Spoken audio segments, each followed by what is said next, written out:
Architectural Builder Supply is pleased to present you with this recording of the technical question that is listed in the title of this video. This call may be monitored and recorded for quality assurance. So, I understand correctly that you have salvaged or you have an abundance of old, what we would call traditional or also called potbelly door closers that were probably pulled off a building built in the 1940s or 50s. Or earlier. One of them is a model year date of 1932. I don't know if that means maybe they kept the same model for 30 years. I don't know, but yeah. So I mean, they're old. Yeah, sure, they're old. Yeah, they're potbelly. Yeah, I'd say. Yeah. So right, they were saved off those old buildings. And you're asking me if those, if in my opinion, you might find a home for those. Not necessarily in your opinion. I mean, legitimately, beyond your opinion. I mean, according to, the ADA standards apply to all the doors in the building or something, or what? I mean, that's my question, I guess. Is there any place where the ADA compliance or some other, restriction would not apply where they would be useful? I mean, where they could be used legitimately without violating anybody's standards or anything? Yes, the basement door to your home. An application that's private, that there would be no possibility that the ADA code needs to be adhered to, would be those installations that would probably tolerate the installation of that door closer. I see. Private home, private property, something like that. Yeah, something where a handicapped person's not going to walk up and say, "I can't." It takes 18 pounds or 14 pounds of pressure to push this door open. I can't muster that strength. This door is obviously outside of handicap compliance. You've got a couple of options. I can call the fire inspector. Yeah. No, he's all right. Well, I'll let him know. Maybe I'll have him.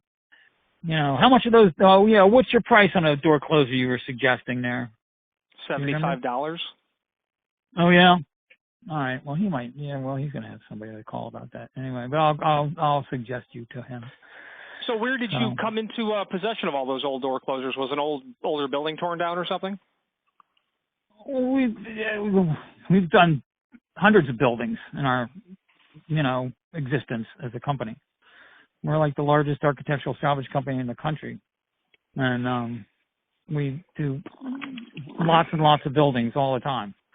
So I can't tell you really. I mean, we got 6 or 7 or 8 of the Corbins. We probably got like about 5 or 6 of the Yales, and then a few others scattered. Probably altogether we got about 15 of those potbellies. And then we got a few. And then we got like a small milk crate full of some, probably like 15 of the slimline things, like kind of like what you're showing us. So yeah. I mean, we get doors off. We saw a lot of doors here. The people are really, so we grab as many as we can, and we grab the door closers off of them too to try them. We try everything. And we find out what's selling and what doesn't, and then we just stop getting the stuff that doesn't sell and try to stick with the stuff that does sell.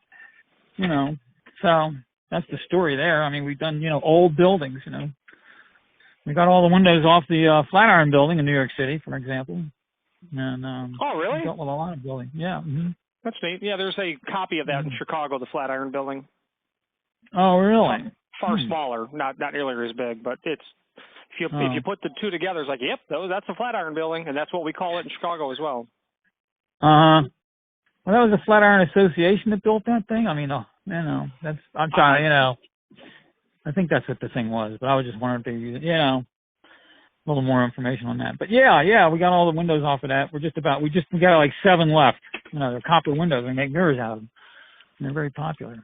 And, I would be hesitant to throw them away, but at the same time, I don't know that I would want to pay the per square foot property tax on storing them either.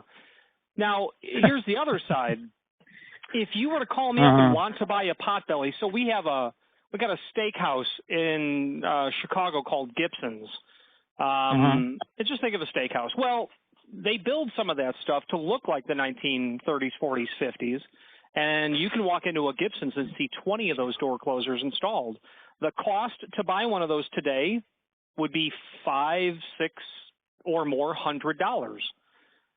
They only use those closers in instances when they're really trying to emulate that mid-century look. Look really, yeah. Look. And they can afford to look.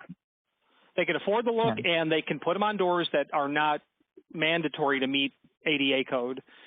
So you say to yourself, well, what do I do with these? They're junk right now, but maybe to someone else they're not junk. So that's what you would pay for them today. And people will send those to us, and we will rebuild them because they've got an old church and they want the old closer back. Okay, great. Send it to us. We'll rebuild it and send it back to you. But there's so many of those potbellies that exist. There's no shortage of cores, like you change the battery in your truck, right? Take the battery, that's the core. So there's so many cores laying around that it's, you got to have somebody call you up. Well, in the short term, very close to it, yeah. Mm-hmm. Yeah, okay, well, all right, that sounds like the story in a nutshell. All right, so I'll tell this guy I'm working with and see what he says he wants to do about it. All right, well, all right, so but all right, they're $500, but they're still not ADA compliant. They're not. That's what you're saying. Yeah. That is what I'm saying. Yeah. Absolutely. They're not ADA compliant. There's no way to do that on those. Right. You have okay. All right, cool. Well, thanks for the information. Yeah, the other problem that you'll have on those closers is they're handed, and plus when you are working with the corner bracket that you referred to, if you're going to put it onto a left-hand door, when you install it with a corner bracket, you have to use the opposite hand of closer. So now not only do you have a pile of 15 that you're not really sure what you're dealing with, now they're they're handed, and then they're handed reverse if they're hung on corner. So it becomes difficult to say, what the heck do I do with these? How do I know when to use these? Go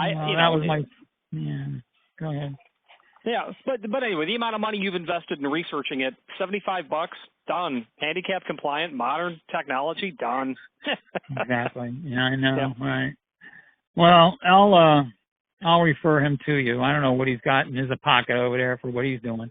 Where are y'all located? Well, I'm in Southern Florida. Okay. All right. Well, okay, thanks. All right, thanks for the education. Appreciate it. Thank you for giving me the opportunity, sir. Thank you very much. Okay, great. Have a good one. You too. Bye-bye. Architectural Builders Supply hopes you have enjoyed this program.